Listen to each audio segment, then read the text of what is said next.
Hey, what's going on everyone? Welcome to this new series of classic movie trip. That is my car right there. Yeah, so I'm actually going to go see Some Like It Hot, which is the Marilyn Monroe movie. So I'm going to take you on this journey. We're going to go into the cinema, we're going to watch the movie, I'm going to come back out and we're going to talk about it a little bit more. So let's go on this awesome journey together.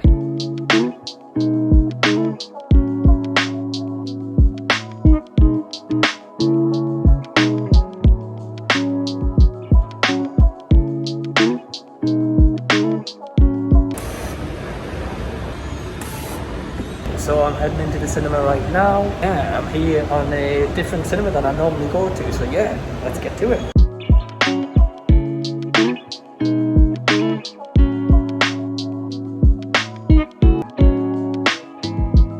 So I'm in screen 9. I've got my icy ready.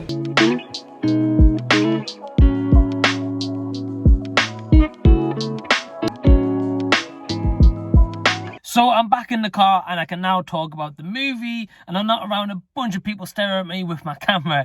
So yeah, I've just gone out of seeing Some Like It Hot. Now the movie itself came out in 1959, directed by Billy Wilder and stars Marilyn Monroe, Jerry Lemmon, Tony Curtis and Joe E. Brown. Interesting thing about this movie, essentially the plot of it is two musicians witness a mob shooting and they're also trying to make it big as musicians and get money. After they see this mob shooting, they decide to run away to Florida and join this kind of all-women's band going in disguise and earning this money while the mob are essentially looking out for those two people, and along the way they come across Marilyn Monroe's character Sugar Cane. I didn't really know a lot about this movie going into it. I just know that it was kind of meant to be a classic or one of the greatest comedies of all time. The crazy thing is about this movie, firstly, is when it originally came out in 1959, it was actually banned in Kansas just because of the cross-dressing premise, and it's just absolutely nuts the times that we've come from in 1959 up until 2021. The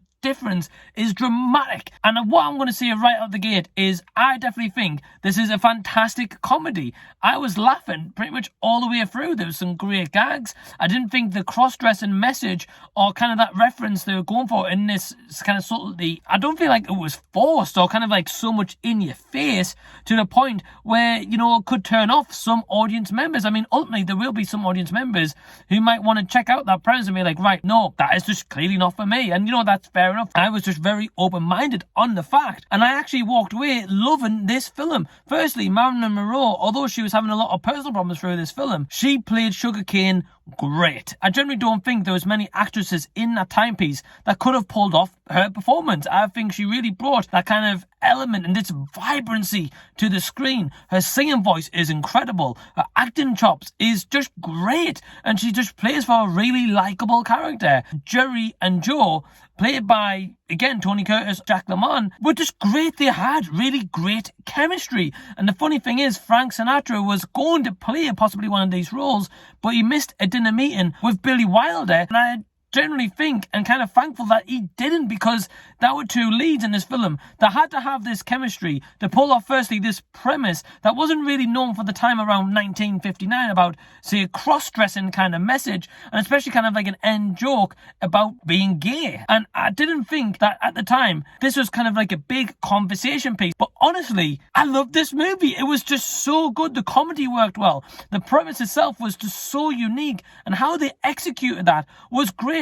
The black and white tones, how this movie was shot, is just utterly phenomenal. And even now in 2021, before the film started and the title card played, it was like kind of like a picture circus production or whatever. I'm sure they went around in 1959. It turns out they actually worked with Metro-Goldwyn-Mayer, and they actually restored this film into 4K. Now, the beginning opening titles where, you know, shows like the actors' names and stuff like that, which is very classical Hollywood, that was done in just original format, which is great.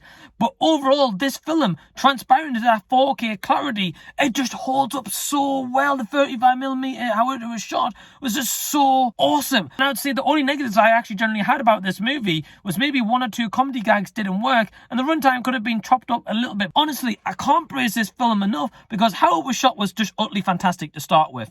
But secondly, that 4K restoration, I've just got to give props. Wow, that was just awesome. They really executed this film so good. Absolutely awesome film. Definitely one I want to check out in the future. Overall, my score for Some Like It Hot is So this movie today, guys, I actually went to a cinema that's not included in my monthly pass, so it's a completely different cinema chain, and I paid that extra money because I wanted to bring this experience, but also check out a classic movie because I want to upskill myself on a lot more movies. So in the meantime, please give it a big thumbs up and subscribe to the channel if you already haven't. And until next time, this has been a Z Review, and I'll be seeing you later.